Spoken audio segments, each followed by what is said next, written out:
although illegal migration is a matter of great public concern, I think in many respects this is more important because the numbers are so much higher and the impact upon people, the length and breadth of our country, is even greater.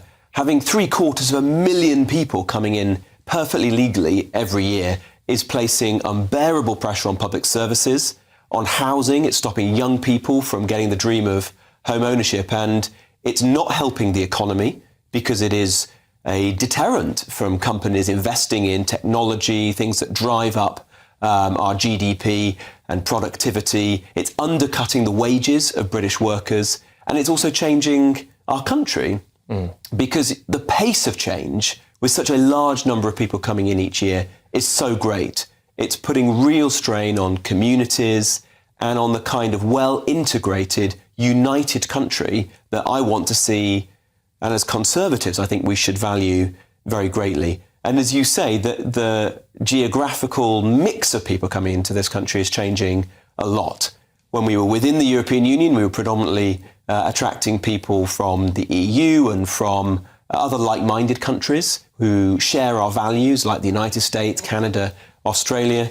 Today, that is somewhat less and are being replaced by very large numbers of people coming from other parts of the world who... Why could that be a problem, though? Why could that be a problem? Well, I think there's a number of things. One is that some of those countries are not countries which share our Western liberal values, and so when you allow a very large number of people to come from those countries, you have to accept that it will change things in this country. And you do see that in some of the events of recent months, for example, like the protests over Gaza. I think there is a link to mass migration within that, and that worries me.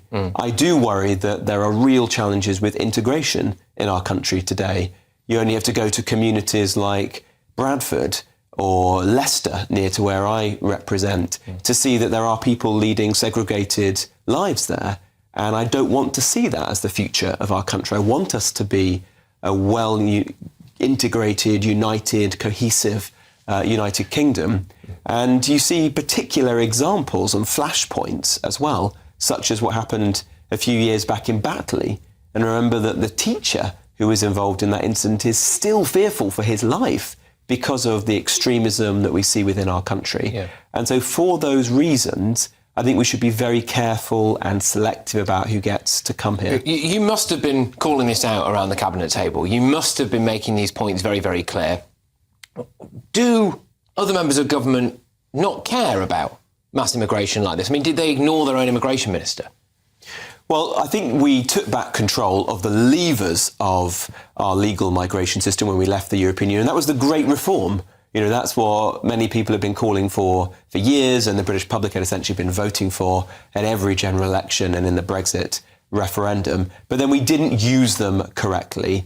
We essentially traded free movement with the European Union for free movement with the rest of the world, and we invited millions of people, often low-skilled people, to come into our country. And that was a mistake, but we can correct it. And that's the message that I've been making and championing since I was made immigration minister and since I left, because I think it's so important that we use those levers that are now within our hands to bring down the numbers. There were those, including people who are in cabinet today, who I think made the wrong judgment that when people voted to leave the European Union, they only cared about control, not numbers. And I think people actually care deeply. They want to bring the numbers of people coming into this country down. Do you think they get it? That's an important point, I think, that you look at the latest opinion polls, you look at how people feel about immigration.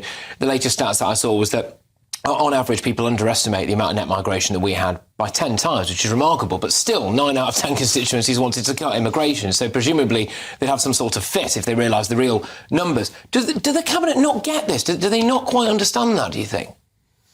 Well, you'd have to ask them, but it's certainly true that there are relatively few of us who are making this argument in a very determined way. I'm proud of the fact that we did secure the package at the end of last year, which will be the largest set of reforms to our legal migration system ever, and will reduce the number of people coming in by around 300,000. But you've got to remember that that still leaves between 300,000 and 400,000 every year coming in. And the polling that you've just referred to shows the public want us to get down to the low tens of thousands. So there's a massive task ahead. We've got to implement those reforms that I put in place quickly so that there isn't a fire sale in visas in the coming weeks. And we've got to bring forward more because the public expect us to. And I think some people in politics today have become conditioned to the idea that we will live in a country where there will be hundreds of thousands of people coming in every day, every year legally. That's not right. We've got to change that. And we've got to make the argument that this is socially and culturally harmful to the country, that does nothing for our economy. It doesn't help GDP per capita, which is what I care about. I want working people in this country to be better off. I don't want to just create more GDP for the OBR statistics. That doesn't work for people in this country. That exact point, because people make the economic case for mass migration, and they say that we would be worse off without it. Are we, you've seen behind the curtain on this, are we worse off per capita? What is the true extent of people coming over here and, living on benefits or in social housing, not being net economic benefits to this country? What's the truth there? Well, the truth is that because we've traded some higher wage workers for a very large number of low wage workers in recent years, there is no argument that these people are making a big net contribution to the UK. I think far from it. You've seen people coming in, for example, to work as a care worker and then bringing a number of their dependents with them. Well, that's a false economy. I want to be paying that British care worker a bit more so that they have a fair wage and can look after their own family on that, not import somebody from Southeast Asia with their own family, which will cost tens of thousands of pounds to house, to educate their children, to ensure that they can have access to the NHS. And for most British workers, the problem here is that by living on this drug of imported labour, their wages are being undercut and their employers are not investing properly in their skills and their training. And for the future of the British economy, we're not investing enough in technology, in the things that will truly drive up productivity and make us all richer. If mass migration was the route to prosperity, we would be one of the richest countries in the world. But instead, over the last 10 or 20 years, we've seen productivity flatline and GDP stagnate. We've got to fundamentally change the economic model of our country and not just be hooked on importing foreign labour.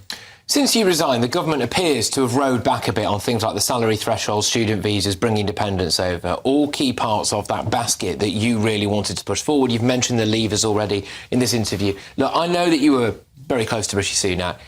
Can he be trusted on immigration? It doesn't look like he can. Well, I hope he can. I do think that the Conservative Party has lost its way on migration generally, and in particular on legal migration, because it's shown such a disinterest in this issue in recent months and years. I want to change that. That's one of the reasons I left government, so that I can make the argument for taking action, because our voters care passionately about it. There's no route to victory at the next general election or a Conservative majority without showing action on this. And people don't want to hear talk. They want to see action. And more importantly than just the politics, I don't think this is the right thing for our country. I want us to be a country where workers are properly paid, where we're highly productive, where the pace of change is not so fast that people can't understand and that their country is the one that they want it to be. This is really, really important for the future of the country. And that's why it's so important now that Rishi Sunak and the government bring those changes that I agreed with them into play very quickly. And more importantly than that, bring further changes forward so that we can meet our manifesto commitment. It doesn't look like they're going to, though, does it, unfortunately? It looks as though that they're going to drag it out over a series of reviews for potentially another year or so, which would mean that this isn't implemented before the next general election. That to me, and maybe many people... Well, that would be a huge mistake, Patrick, and that would guarantee defeat at the next general election, because this is quite clearly one of the most important issues in British politics to many voters, many Conservative voters. This is the most important issue. And as I say, the time for talk is clearly over. All we can do to win the trust of those Conservative voters now is to deliver. And so I really urge the Prime Minister to take up the mantle of this, and I will certainly keep pressing it as hard as I can. Just before we move on to the illegal side of things, I just want to drill down. So as far as you're concerned, as former Immigration Minister, it is unequivocal that net migration at the levels that it is currently at the moment is damaging Britain culturally and in terms of infrastructure. So in terms of the NHS, in terms of the burden on education system, in terms of the burden on housing and social housing. And these were all points you were making when you were Immigration Minister. Yes, absolutely. To take an example of housing, I'm one of the foremost champions in Parliament of house building. I think it's incredibly important that we help young people onto the housing ladder. There is no way that we can fix the housing crisis without solving this immigration question. The housing crisis is increasingly an immigration crisis now. We'd have to be building not 300,000 new homes a year, as is the government's target, but more than 500,000 new homes a year just to keep up with the pace of migration. You can see polling now amongst young people where they see that it is deeply unfair that they are unable to get on the housing ladder.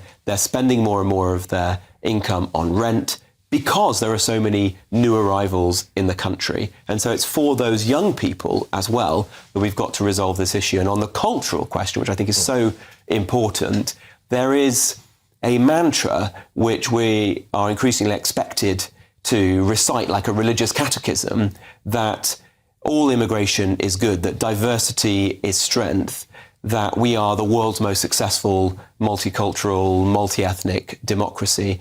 And I think that's wrong and very complacent. There are real problems in our country with integration. The pace of change is too fast for many people, and that's why we've got to fix this problem and bring down the levels of net migration. The question that hangs over this is, does it work? And that's all that really matters to me, because creating a workable deterrent means that we stop the boats and that we fix this problem that's causing so much harm to our country. I don't believe the bill does that. And there are two ways, at least, that we have to fix it. One is stopping this merry-go-round of individual claims where an illegal migrant can break into our country and then claim that Rwanda might be generally safe, but it's not safe for me because of this or that reason, usually spurious, planted in their mind by a lawyer or legal representative.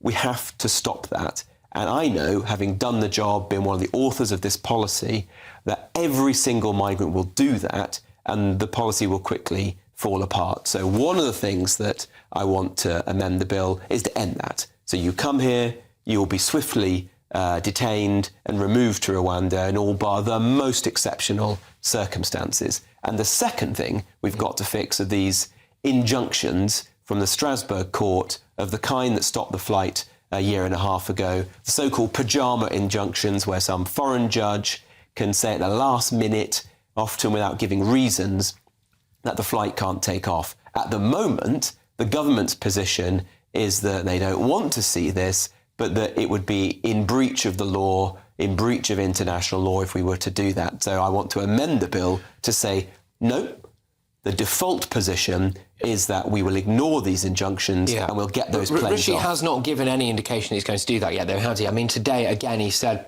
I won't let foreign courts get in the way, but without making any kind of amendments whatsoever. Is he lying about that? Does he have the bottle?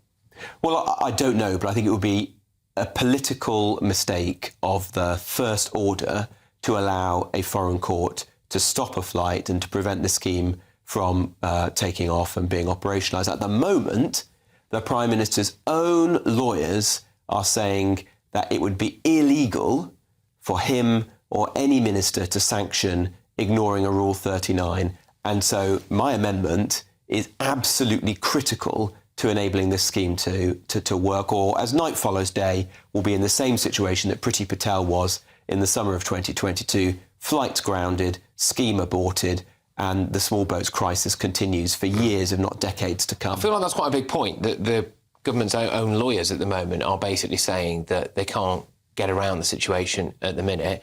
I'm quite keen to drill down on that a little bit. What kind of battering ram were you up against when you were Immigration Minister, when it came to trying to deport people, when it came to trying to deal with the Channel migrant crisis? What were the noises behind the scenes there? Some of the advice that you were given? What was that like? What were the obstacles that were put in place? And who was doing that? Is this the civil service? Is it a problem with the law? Is it a problem with the judiciary? What is it? Well, on that particular question, I think they're wrong.